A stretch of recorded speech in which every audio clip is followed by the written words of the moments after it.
Good evening and welcome to Alcohol Recovery Scotland live Facebook and podcast.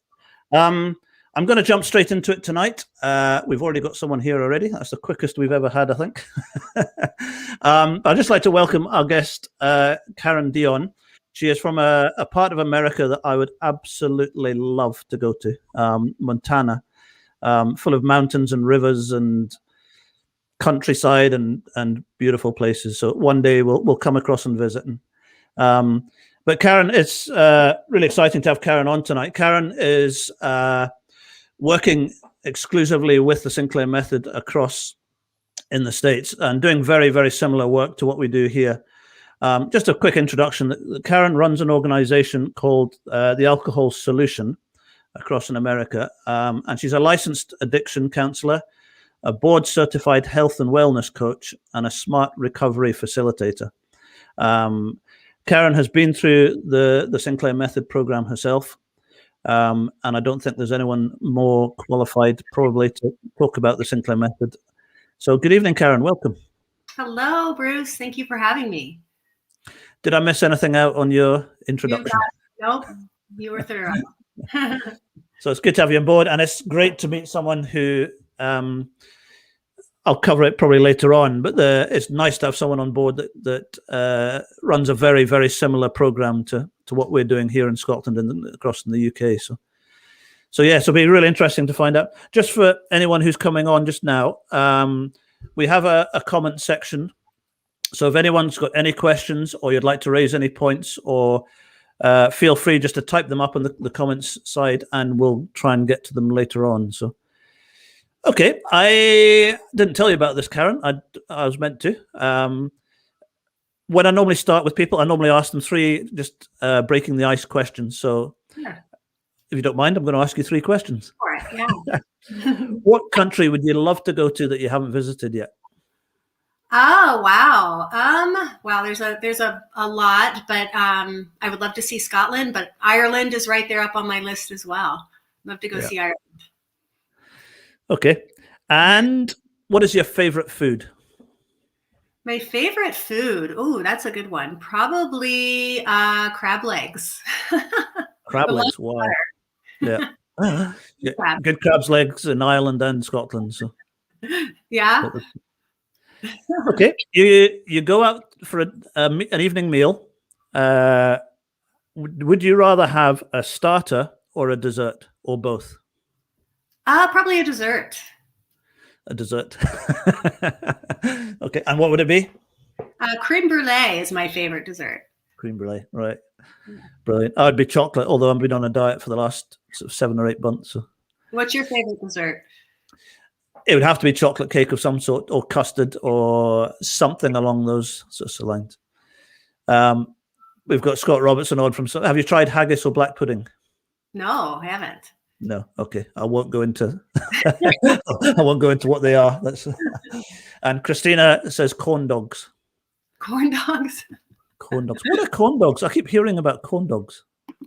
Oh, they're an American food. It's a hot dog that's like dipped in a batter and deep fried. Ah, right. Okay. Yeah. Okay. A bit like a fish and chip. Okay, let's get started. How did you get involved with TSM then? The Sinclair Method has obviously been around for a number of years. People who are working with clients on the program are not few and far between, but there's not many of us around. So how did you get involved with it? That's a great question. A little over a decade ago, I had a first career, and I went back to school and decided to work in addictions. And I was trained here locally at a chemical dependency clinic that worked with mostly clients that were court ordered into treatment. I did my internship there for a year and really was just taught with the tools that AA and abstinence-based programs provide. And what I found over that year is that it just really wasn't effective for the clients that I was seeing. That the majority of them, if they were engaged, they were engaged because they had to be because they were court ordered, but they really weren't successful in an abstinence-based program. So I kind of left the field for some years, and I went into health and wellness coaching, which I ended up working for the local hospital here in the preventative care department and working with addiction type, not alcohol specifically, but addiction type behaviors like smoking cessation and eating disorders and those kinds of things. And all the while, I was also still struggling with my own drinking, which of course nobody knew, but I was still trying to figure out what was going to work for me. And so I found about 5 years ago, I stumbled upon Claudia Christian's TED Talk, like many others. And I thought, how can I be in this field and how can I have all this training? And I've never heard of this. And I made the decision immediately to try it myself, because again, I was still struggling with my own drinking. And within a period of just a few months, it transformed my relationship with alcohol. I no longer had the preoccupation with drinking. I was able to have a drink or two and not feel compulsed to continue. And it just made all the difference. It was really the missing piece for me. And I made the decision right away that I was going back into the addiction field and that this is what I was going to focus on. So I spent the last 3.5 years now really trying to perfect the program that I've developed and introduce TSM as a first line treatment to others and educate people about the method that is an option, because it is so effective, as you know, and really, especially in the States and probably over there as well, it's just not well known yet. And, really raising awareness that this is an option for people that's highly effective.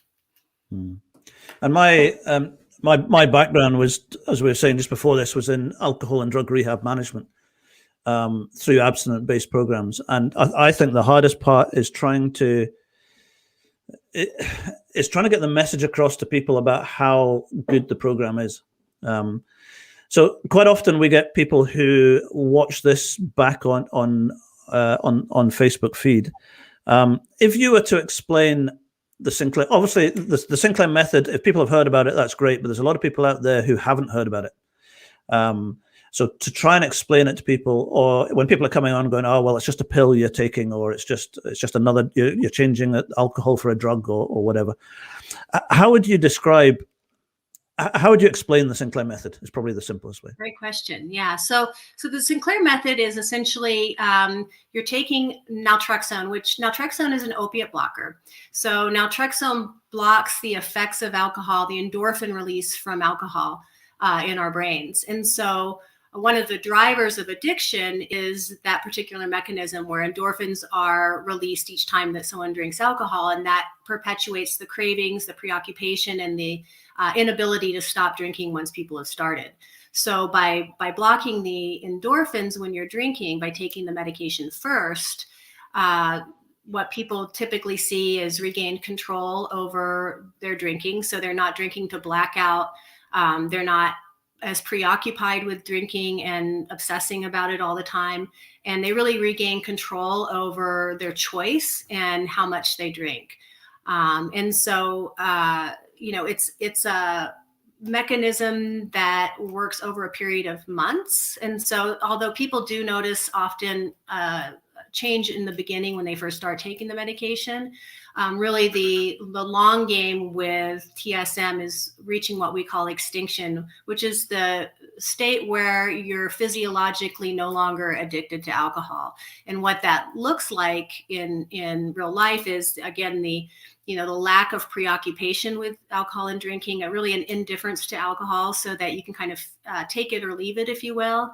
And if you drink, while you're taking the medication or after taking the medication, you don't have the compulsion to continue to drink throughout the night. And, often, people experience that loss of control. So that control is restored so that you're able to have a few drinks and stop and not continue on through the evening. So the follow-up question to that one is loaded, because obviously I know the answer, but a lot of people who have either worked in, like yourself, that have worked in addiction circles or worked in sort of rehab or have been part of AA or CA or NA or SMART meetings, the golden rule is when someone gets to the point of AUD, or we call it alcohol dependency in this country, that when it gets to that stage, that it is not possible to ever go back to drinking again.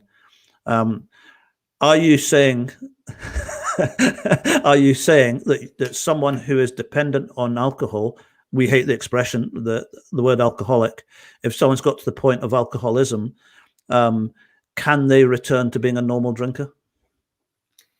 Yes. Well, normal is kind of a loaded word, but in terms of a safe drinker and a moderate drinker, absolutely. And so the medication, really it offers people a route to be able to still enjoy a social drink from time to time, still be able to participate in those, those social activities, enjoy a glass of wine with a meal, and not have it become a problem. And so the medication restores that pre-addicted state in the brain, so that the compulsion to continue to drink or to drink every day or drink frequently is no longer there. So yes, so the method does allow a different picture, if you will, of recovery that previously really wasn't attainable for most people. And it's great to speak to someone who has worked in the field of addiction previous to the Sinclair Method. The one thing that I found so exciting was, I was saying to someone the other day, when I was in my previous work, the majority of the conversations that I was having with clients and residents, it was all firefighting. It was all, okay, this is how we're going to avoid you having another drink, and don't go to weddings, don't go to funerals. We've got to look at this and deal with that, and don't go out, and don't go to the bars, and don't go to here, and don't go to there. And then all of a sudden, when I saw the Sinclair Method, I didn't believe it initially. I thought it was an absolute load of rubbish when I first saw it. And then I started working with people, and that all changed the whole thing. But it's great to speak to someone who has been in both camps. Yes. So what do you find what are some of the differences between the abstinent-based program, which I always support that. If it works for someone, it's absolutely fantastic. But what would you say are the differences between the abstinent-based programs and TSM? Great question. Great question.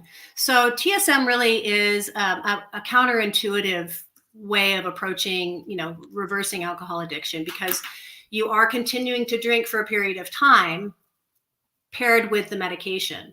So the protocol for TSM, for those of you that aren't familiar, is you take naltrexone, 50 milligrams of naltrexone 1 hour before your first drink of the day, only on days that you drink. On days that you don't drink, you don't take the medication. And so the difference with TSM versus an abstinence-based program, number one, is that you're drinking for a period of time. So you're not just quitting drinking cold turkey and then trying to figure out how to sustain that. You're gradually reducing your drinking over a period of months. And so and while you're doing that, the medication is actually reversing the physiological effects of addiction in your brain, so that once you get to extinction, you no longer really desire alcohol. If you contrast that kind of with an abstinence-based program, people quit drinking and then they engage in, typically a support group like AA, just to kind of sustain that abstinence. Part of the problem with that is the switch, if you will, in your brain is still in the on position, right? So, and we see people who maybe have a year, 2 years, or even 10 years of sobriety. They're still needing to go to meetings. They're still fighting urges. They're still avoiding situations, and they're still fearing alcohol and afraid that if they take that first drink, that they're going to go back to the starting point. So with the Sinclair Method, once you reach extinction, and extinction is not necessarily equivalent to abstinence. So extinction is just the state where you're no longer addicted to alcohol. So you can either be abstinent at that point if you choose, or you can continue to drink socially while taking the medication. Those people that choose abstinence after reaching extinction, the difference is they don't have the desire to drink. And so they don't fear alcohol. They don't have to avoid social situations. They're not preoccupied with drinking. They're not obsessing about it. They don't have to go to meetings forever. And they still have the freedom to choose to drink at any point as long as they take the medication first. So it gives people the choice to have a social drink maybe once a year at a wedding, have a glass of champagne, or at a social event or a holiday. Whereas with the abstinence-based program, if you have that first drink, your relapse danger of running back to square one.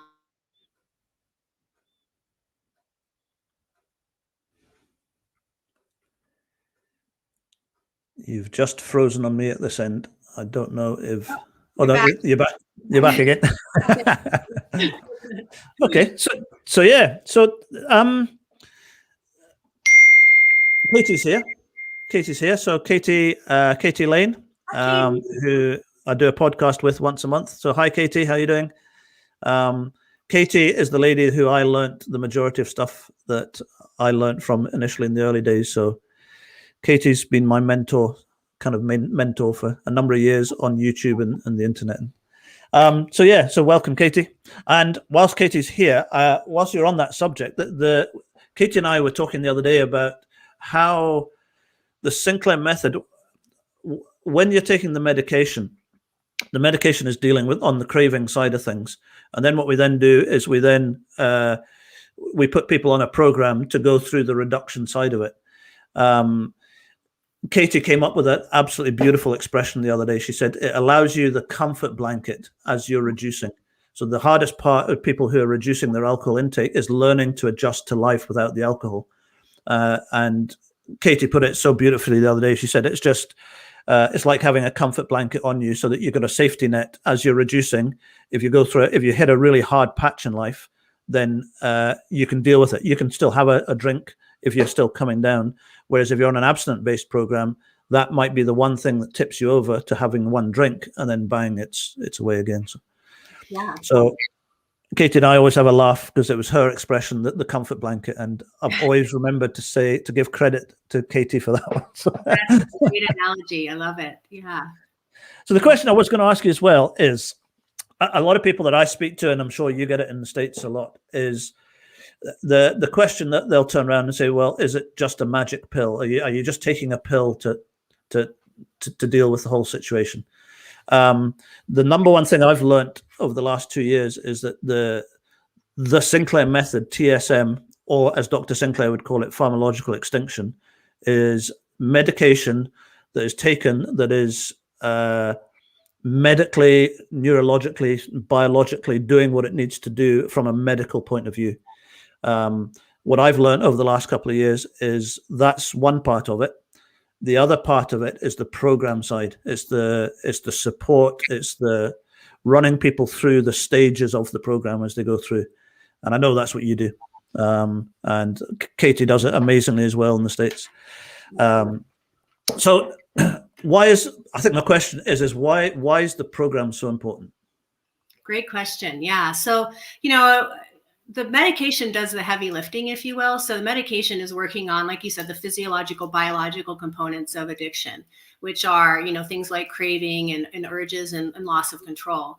But, we don't become addicted to alcohol in a vacuum, right? So there's a process that happens before you become addicted where you're drinking more, and that there's a reason why that people become dependent on alcohol in the first place. And so, really addressing those underlying reasons why you've ended up in this place. And for different people, it can be different reasons. Of course, childhood trauma is an issue, coping mechanisms, stress, boredom. It's a social lubricant, and people that have social anxiety or just anxiety in general, treating it as a self-medication. And so there's lots of different reasons and components that actually play into why people become addicted that aren't necessarily directly physiological. And so working on those underlying issues, is kind of the physiological is kind of the overarching problem until you can kind of get on top of that. It's really hard to work on those underlying issues because the cravings just overcome any good intentions. And so we find that once people start feeling like they're regaining control and they're losing the intense cravings, then we can really start uncovering and unpacking what else is driving their addiction. And that's somewhat individual in terms of, what's underneath that layer. Some people find that, their primary driver is really physiological. And once they go through TSM and reach extinction, that is a big piece for them. Other people find that, once alcohol is not a big player anymore, that there's some other things underneath. Habit's a real common one, as I know that we've talked about before, Bruce, just the habit of drinking and the triggers that come up in every day that, at the end of the day, this is what I do, or when I cook dinner, this is what I do. So the habitual aspect, but, there's lots of different reasons why people start drinking excessively, and really uncovering those is part of this process. I heard a fascinating explanation the other day, because I always read, obviously one of the big books that we read is the Cure for Alcoholism by Dr. Roy Escapa, and he always used to talk about addiction being a learned behavior. And then when he was talking about a learned behavior, and then he was talking about dependency, I thought I couldn't initially get my head around how do those two things work.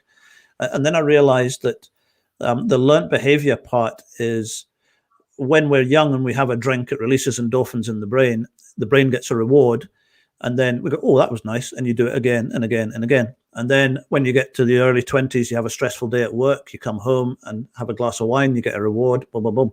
So over the years, you get more and more and more reinforcement, habitual reinforcement. And then that's the habitual side. And then when you eventually try and take it away, when you do a dry January or a sober October or something, and then you go, oh, hang on a minute, I can't stop. That's when it becomes dependence. Your brain has now become dependent on the reward, and then it flips from being habitual into being dependency. And when I started to understand that, I thought, right, okay. So what we need to deal with that, and then I suddenly realized what we're dealing with is the dependency. Once we get hold of that, then we need to go back and unpack everything else from whatever happened from 15, 16, 17, when you had the drink, to the dependency. So we have to unpack that. And on that, the common question that I get from a lot of people is, from that period of having your first drink to being able to, there's a couple of questions coming up here that I'll come on to in a second, but the program side of it, how long does that take? Is that a week or a month or 6 months or 12 months? Or in terms of addressing the other issues besides the physiological addiction? When someone is coming on, they start the Sinclair Method with naltrexone. They'll come onto a program. How long should they expect the whole process to take? Correct. So I always set the expectation, or I always ask my clients to really give this a full year, in terms of, measuring whether or not it's effective for them. And I highly encourage people not to even keep score at all for the first 3 months. So it takes about 3 months for the medication to really start being effective. And that's 3 months of being 100% compliant. So taking the medication every single time. So that, the timeline to extinction, the range is somewhere from 3 months at the absolute minimum to 1.5 years or more. But I would say the average, is probably in the range of 6 to 9 months. Would you agree? Yeah, I always say to people that the medication will deal, again, for the Cure for Alcoholism, Roy Escapa says that the craving side of it normally takes 90 to 100 days to deal with the medication. And then from then onwards, I always say to people, it depends on your past experience, your present circumstances, and whatever's going to hit you in the next year or 2 years or 3 years. So that period is completely different for everyone, depending on your life and what you've been through to get to where you are today. For some people, younger people, older people, it's all slightly different. Has someone been through a trauma? Have they not been through a trauma? Like you're saying, when you unpack it all, then we will then signpost people maybe to counseling or depending. But the thing I love about the support program is as we're reducing people on the program, the alcohol intake alongside the medication, we're then looking for situations that we can then see, okay, maybe counseling is needed here. We work very closely with a psychiatrist here in Scotland, so maybe we would refer him to to a doctor, and then they would then refer on somewhere else. So we're trying to cover every angle. Now, sometimes people, you know yourself, sometimes people just take on board the medication and bang, they just drop off. And it depends completely on people's experience. Can I just ask you a quick question? Of course. I'm not going to pronounce this properly. Forgive Natalia. Forgive me if I pronounced it wrong. She's asked the name of the medication. Steve Cooper has mentioned it already. It's naltrexone, or in this country, we can use nalmefene as well, although there's a few more side effects with nalmefene. And she asked as well, does Karen identify as an alcoholic or an addict? That's a great question. I do not. I see alcohol as an addictive drug that some people are predisposed, probably genetically, we think, to maybe have a more susceptible nervous system to become addicted. But alcohol is one of the top 3 addictive drugs that's even out there. So by its own nature, it's addictive. I really take issue with identifying and creating my identity around an alcoholic or addict. That's kind of one area where I don't agree with kind of some of the traditional treatment-based programs, and for many different reasons. I mean, I'm a human being. I'm not an addict. I'm a human being that had a problem with alcohol, a problem with an addictive drug. I learned a maladaptive behavior that changed my physiology. And so I do not identify as an alcoholic. In fact, I don't even use that word. I prefer terms like problematic drinking or unhealthy drinking, because, and to be honest, I think there's a wide spectrum in terms of where people make the decision to change their behavior in terms of their alcohol use. So, in the AUD spectrum, there's, a mild, moderate, and severe diagnostic there. And the great thing about the Sinclair method is it works for people across the spectrum. So whether, you are in the mild stage or the severe stage, TSM will work for you. Yes, there are often underlying other issues, mental health issues, that might contribute to why you've learned this maladaptive behavior, but I don't see alcoholism as a disease per se. I see it as a learned behavior that creates physiological changes in the brain. Fantastic. And there was another question that I've just lost, so I'll come back to it again in a second. Have you, or obviously you're working with clients all the time on the program, do you see any common patterns or situations, or in regards to the program, that come up? I think, again, like you mentioned before, I think, we focus a lot in the program in the beginning, especially on just implementing the protocol into people's lives. So how do you use the method properly? How do you get in the habit of using the medication and, really being consistent with it? I mean, some of the things that I see commonly are, even though we set expectations that it takes a long time, it takes months, not weeks, to see a difference in drinking. People are often anxious to see results more quickly. And so in the program, there's a lot of reassurance that, that it is working, even if you're not seeing results, a couple of months in, that it does take a period of time. And also, the trajectory of the drink reduction can have spikes and valleys. So it isn't a linear progression in terms of a drink reduction going straight down. There's often spikes along the way, on the way down, that sometimes if people don't realize that that's part of the process, they'll think that, the medication's not working. So a lot of the work that I know that you and Katie and I do is just keeping people engaged and keeping them committed and kind of just staying the course and following the protocol, even when they're not seeing, immediate results, and assuring them that this is a normal part of the process, and keeping them going through that kind of difficult, challenging time where they're not necessarily seeing the results that they're hoping for. And it's, I still to this day, I heard about the Sinclair Method. It must be nearly 3 years ago. But I've been working with it for two and a half years. And still to this day, I am absolutely blown away with the results. I remember when I was working in my previous work that we did see success, but it was very, very small. And like I said, the majority of this discussions and the whole program was geared around firefighting and making sure that we could protect people and make sure people were safe and okay and don't go here and don't do that. I remember I say to loads of people that when I first started working with people, I came straight from an abstinent-based program, which I've been for a few years.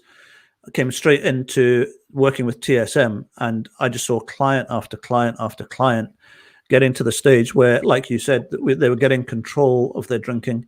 I had to change my whole perception of AUD or alcohol dependency being all about black or white. You either stop or you drink, you stop or you drink.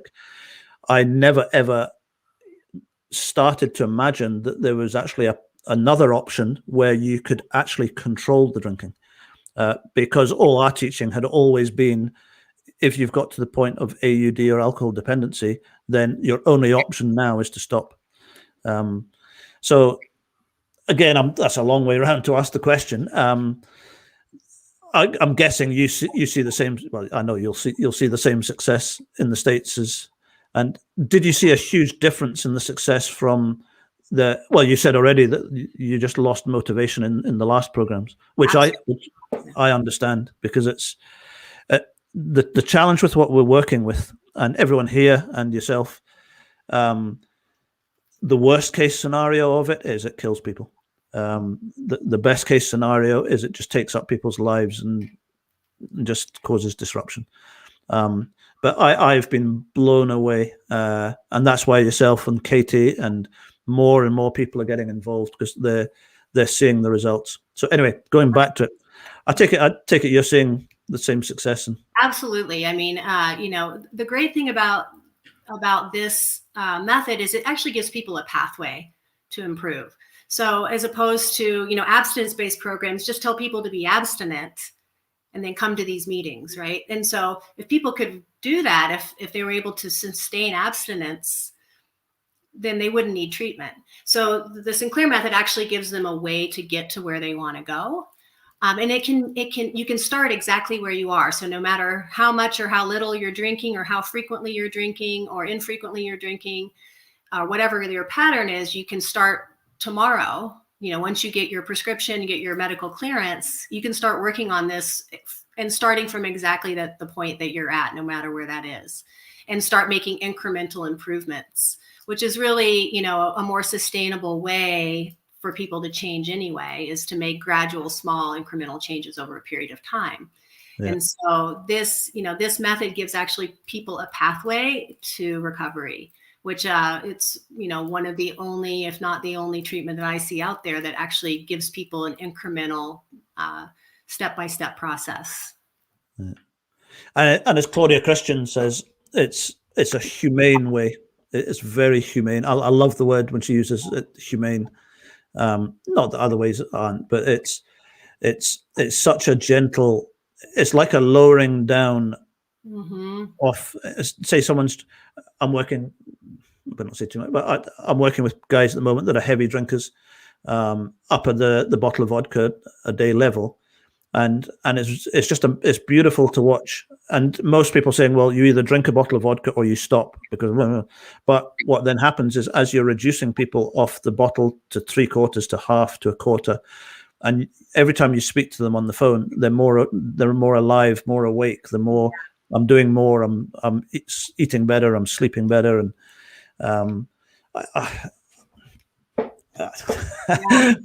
it's a beautiful process to witness people's just kind of organic improvement of the way they come back to life, really, over a period of time. and it's sustainable. I mean, that's the thing that really hit me, because when I first saw, if no one's ever seen it, if you go onto YouTube and type in Claudia Christian TED Talk, or Claudia's done a more recent one, Claudia Christian, The Hijacked Brain. If you watch one of those two, when I first heard about it, I thought, yeah, okay, that's good, but I needed to know whether it was sustainable. Mm-hmm. And yeah, obviously we've found out very quickly that it was. Yeah. And that's a great question. I mean, one of the questions that I get asked often is, do I have to take the medication for the rest of my life? Yeah. And so the answer to that question is it all depends. It depends, if you choose to, at the end of the process, once you've reached extinction, if you still occasionally want to have a drink and enjoy a drink socially or on holiday, you take the medication only on those occasions, and you don't take the medication the majority of the time, because the majority of the time you're not drinking. I would say about 30% of the people I work with at the end of the process, when they reach extinction, just organically choose to give alcohol up for good. And those people no longer need to take the medication because they're not drinking anymore. So the question is, yes, if you do continue to drink socially, it is for life, if you will, that you always want to take the medication. And that's really preventative, right? So we don't want people to relearn this maladaptive behavior again, which can happen. But certainly if, you choose not to drink anymore, then, really it is a cure in that sense, because you're not having to take the medication anymore, and you're no longer drinking, and you don't have cravings and urges, and it's just not a central point in your life anymore. Just on that word craving as well, is the one thing I was never taught when I was working in the old world was the number one cause of relapse is craving. And we used to look at it in lots of different ways. We would talk to people about triggers and talk to people about this, that, and another. But the trigger was just the match that lit the fire. What caused it was the craving. And when I realized that was the underlying cause of everything, that if you can then deal with the craving, which is what the medication does, then that stops in this country, we call it the bees in the head going round and round and round and round. Once you get that under control, like you were saying earlier on, you can then get control of the habitual side of it. Someone said the other day that until you get the craving under control, when you go into any sort of therapy or group work or peer support groups, if the craving is still going on, all you hear at those meetings is blah, blah, blah, blah, blah, blah, blah. You don't hear anything other than, when can I get my next drink? I'm fighting. Do you find, I mean, I'm asking loads of loaded questions, but it's more just to give other people an idea. Craving is a massive part of it. How do you see all that side of it? Yeah, and I think that, sometimes people have a hard time really distinguishing what is a craving. A craving as differentiated from a habit. But I think through this process, as they're working on the physiology through the medication, they start realizing that they're just not thinking about it as much. It's not occurring to them as in the day. So, people that are, typically when you're addicted to alcohol or any other drug, you're looking forward to that time of day when you can have your drink, right? So all day long through your mind is popping in your head. I can't, checking the time. How soon can I have my drink? Those kinds of things are no longer an issue. So people find that they're not thinking about it as frequently. So that could be associated with a craving, right? The random thoughts. The other thing that people notice is that when they have that first drink, oftentimes for people that are addicted to alcohol, that first drink is just the start of a night of continuous drinking. And so once they kind of have that first drink or break the seal, that just opens the doorway for who knows what's going to happen that evening. And so the craving to have more after the first drink is reduced. So you have your drink, and then you kind of, maybe you have a second one, but you're you're drinking more slowly, you're not gulping your drinks anymore, you're not anticipating the next one or looking for the next one. You've maybe noticed that you feel full and you really don't want another drink. And so the craving aspect of it can be, the craving when you're not drinking and anticipating it is reduced, but also the craving to have more once you started drinking is under control. And that's what drives a lot of the drinking. And it's, yeah. Absolutely. Yeah. I've got a question here from Scott. Okay, and he says, is there any way that you guys can advise how mental health and alcohol-related they kind of work together? Are hard to deal with when I need to talk about the past things and deal with the present scenarios, and how can I cope with the two combined? So basically, obviously, the drinking side of it and the mental health side of it, and obviously they do tie up. Can we separate them and work through it, or is one into another one? Or quite an in-depth question, that one. Sorry. I mean, my take on that is, many people start drinking to kind of manage their underlying, often depression or anxiety or trauma, right? So people are self-medicating, or pain, physical pain. Those are a lot of reasons why people start drinking excessively in the first place. So those mental health issues are really prior to the problematic drinking. But, once you get to the point that you're addicted, it's really hard to tease out kind of what alcohol is causing versus what was pre-existing prior to your drinking. And so, what I tell people with TSM is, let's take care of this alcohol problem. Let's take care of this so that you're no longer addicted to alcohol. And then let's see what's left at the end, and then it might be appropriate to do more work on, resolving trauma and maybe some other medications to help with depression and anxiety. But until you kind of tease those two apart, it's really hard to discern, what is an effect of the alcohol addiction and what was, existing prior to that or underlying it. And it's, I think the hard part with abstinent based as well is that when people are, one of the hardest things with stopping on an abstinent based program is people are drinking to whatever level they're drinking and then they stop. So then they have to deal with the withdrawal, they have to deal with the detox, they then have to deal emotionally with life without the alcohol, and then they're having to deal with anything that is left over at the end of it.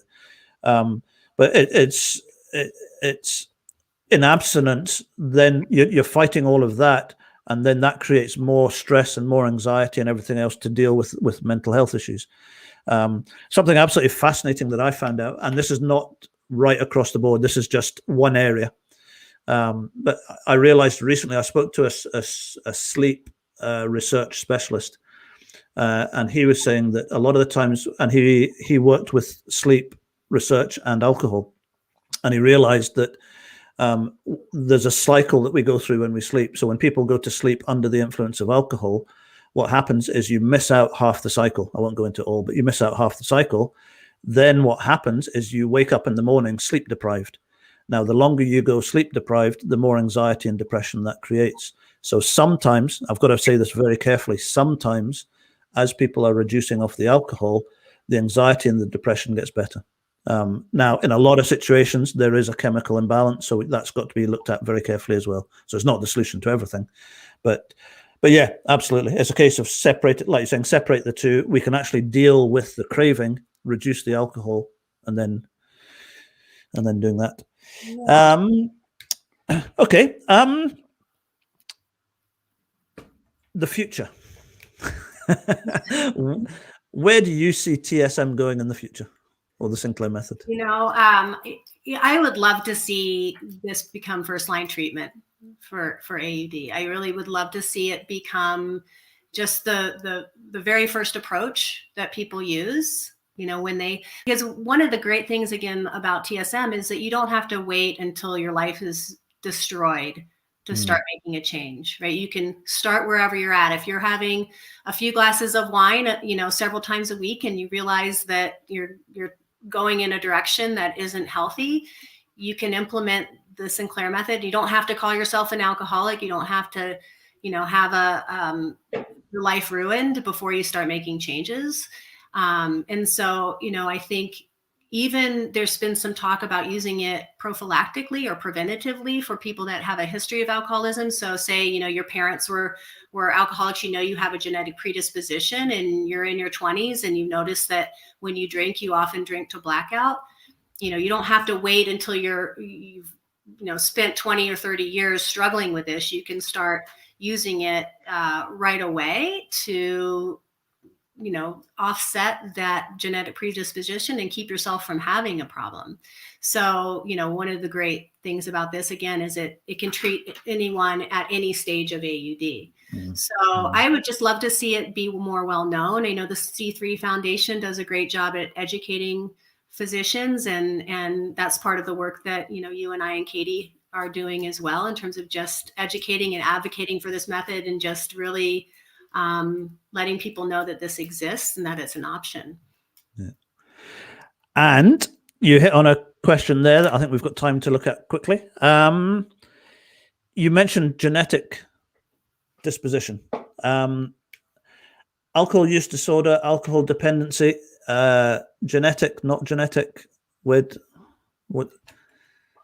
Well, I think the research does, and even if you go back to Dr. Sinclair's original work when he was testing naltrexone on rats, he took rats that had there's a way to do some genetic coding, and they had a certain genetic code that was associated with increased alcohol addiction predispositions, even in rats, and found that those were the rats that he did his research on. And so translating that kind of to humans, I mean, I think it's fairly common knowledge that there is probably some genetic component.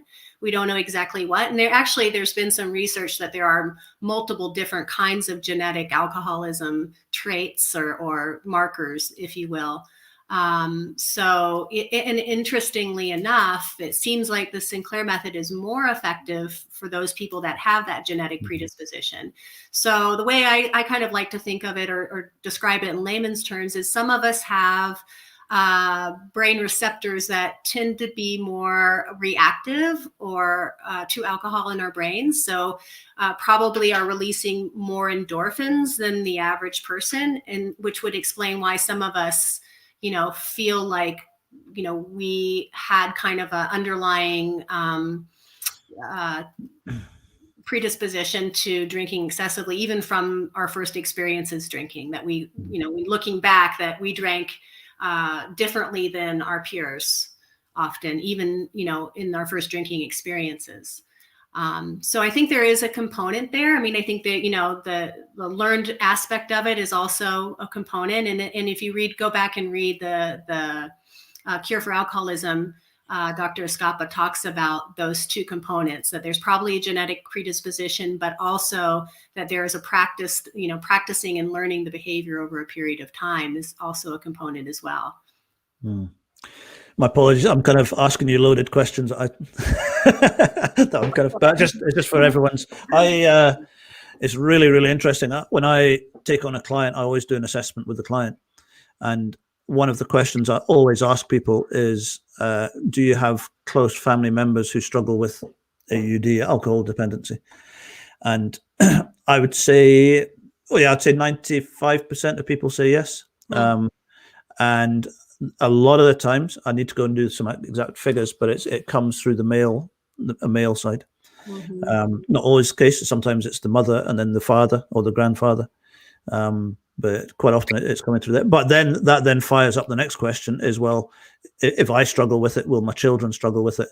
And I think what you said just a second ago is really interesting, because it's I come from a family of drinkers, but that we still have to activate that gene or that process. So if I still have to go through you don't have to go through a stage of trauma, but if you go through some trauma or you go through a stressful time and you increase your drinking, then that can, like you say, activate the process that then kicks on. And I was given anyway, that's a different subject. I was sent a research paper just recently on that, which was fascinating. So yeah.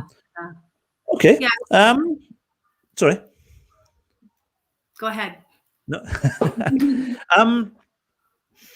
Any tips? TSM tips apart from compliancy. That's what I was going to bring up next is, compliance. I think in terms of following the method, I mean, the golden rule is, as we all know, is to never drink without taking the medication. And I think a lot of people struggle with that because it really is a non-negotiable. The clients that I see that are successful quickly in reaching extinction just don't mess around with compliance. They just make the commitment in the beginning that every single time they drink, they're going to take the medication, and don't play with that.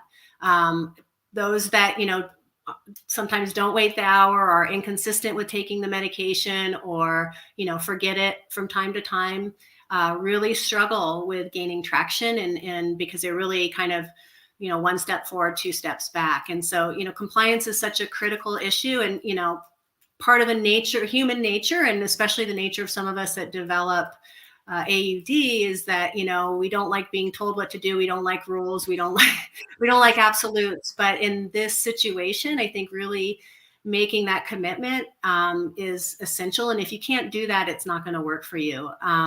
One of the physicians that I work with once said, if you follow TSM 95% of the time, you'll get 0% results.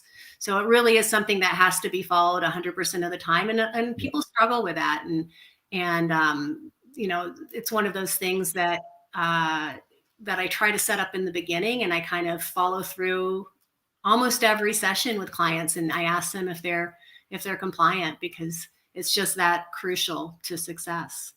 Yeah. And I ask clients to do three things: that 100% compliancy, send me a drink diary every week, and stay in touch on an appointment basis to keep that momentum and keep that and keep a track of what's happening, and to motivate and encourage and just take them to the next step of the process. So, yeah. Do you use drink diaries in the States? We do, yeah. So I give my clients, it doesn't really matter what tool you use for drink tracking. There's lots of great apps out there. C3 has a TSM specific app. The great thing about the C3 app is it prompts you to, take your medication, and then you can set a timer for when that hour is up. So it has that component in it that other drink tracking apps don't have. But it doesn't matter if you use a calendar and do a tally on a calendar, or, you print something up, or it's really whatever works for you. But, drink tracking is so important for a couple of different reasons. Number one, it gives you an objective measurement of your progress. So you've got a baseline in the beginning of where you started, and we can see, the progress over a period of months. So it gives you that objective measurement of, how much your drinking is decreased. But it also is a tool to increase mindfulness and your own personal accountability. So, that's a behavioral aspect that, is one of those things that is apart from the medication, but it also is effective. So when people are, like anything else, when you're paying attention to something, you're more aware of your habits and your triggers and that kind of thing. So just the act of tracking in itself can help raise awareness and mindfulness. So I think it's, it is a crucial component, and I highly suggest it to my clients. Not everybody does it, but it really is helpful, I think, in terms of really seeing the progress. And especially because there's so many ups and downs along the way. If you're just taking a snapshot at any one day, you might not really see the improvement. And I think people are often surprised when they track and they go back and look at the improvement, because it happens so gradually that often they don't notice it happening along the way. I had a client I spoke to today, and she had dropped quite a bit down, and she'd had 3 or 4 weeks at the level that she was at. And the brain very, very quickly forgets where it was 3-4 weeks ago. And she turned around to me and said, "Oh, but it's not going as fast enough, and it's not doing as well." And I said, whoa. I said, "Stop." And I went onto a drink diary, and I said, in the case of 6 weeks, I said, "You've had a drop of 64%. Wow. And she went, "Yep, that's absolutely fantastic." And I said, "Can I ask another question?" And I said, "Do you have any white knuckling?" And she went, "Nope, not at all." She said, "It's the easiest thing I've ever done." And she said, "I've tried doing that before in an abstinent-based program, and I couldn't do it." And I said, that's the importance of the diary. I said, it's you can see, you will forget in 6 months' time where you were at the beginning. So I said, you need to remember where you are and track your performance and see how things are going. So Absolutely. So yeah. Absolutely. Yeah. Okay, I'm aware that you have another appointment, a family appointment, so we need to get you away to that one.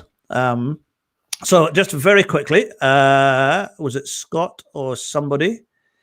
We were talking about haggis at the beginning and black pudding, and they said, whatever you do not Google it.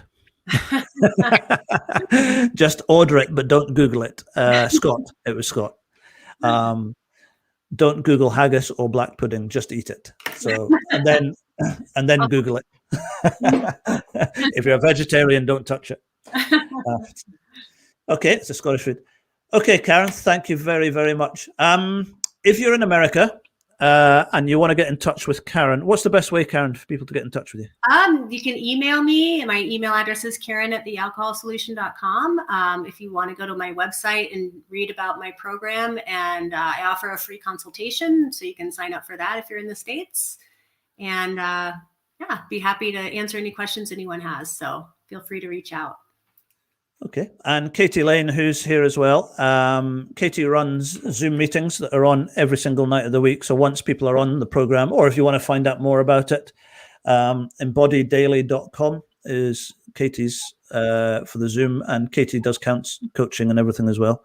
If you're here in the UK, you can get hold of myself at alcoholrecoveryscotland.co.uk. And be honest with you, it's there. If you've got any questions from tonight, if you just want to go into a bit more detail privately and ask a few more questions, then, and the same, I'm sure, with Karen in the States. You're more than welcome. We just want to, when you see the success that we see on a day-to-day and a week-to-week basis, we just want to get the word out as much as we possibly can. Not for what we do, but it is genuinely changing people's lives at a very, very, very high success rate. I have never seen anything like it. I'm going to say that. If you don't like what I do, go and find someone else. It works. It works. So, Karen, thank you very much. One day we'll come out to Montana. And I will come to Scotland. And we'll do a house swap or something. You can come to Scotland and great. Yeah. play with the deer and have some haggis. And there's Bonnie as well. Hi, Bonnie. How you doing? And then we'll go out to Montana and play with the bears and the elks and the everything else. Okay, thank you very much. And we will. I need to just check with Karen. I haven't asked if it's okay. If it's okay with Karen, I'll speak to her afterwards. But we'll put this possibly on a podcast afterwards as well. It's going to be available all the time on Alcohol Recovery Scotland Facebook page. So if anyone wants to have a look at this again or listen to it again, it's always going to be on there. All right. Thank you, Karen. Thank you very, very much. And thank you to everyone. Thank you for all your questions. Sorry if we've missed any. I'm actually dyslexic and I find it difficult to read and talk, and I'm a man, so it doesn't do very good. Okay, thank you, Karen. Really appreciate your time. All right, Bruce. Take care. And thank you to everyone, and we'll speak to you all soon. Thank you very much.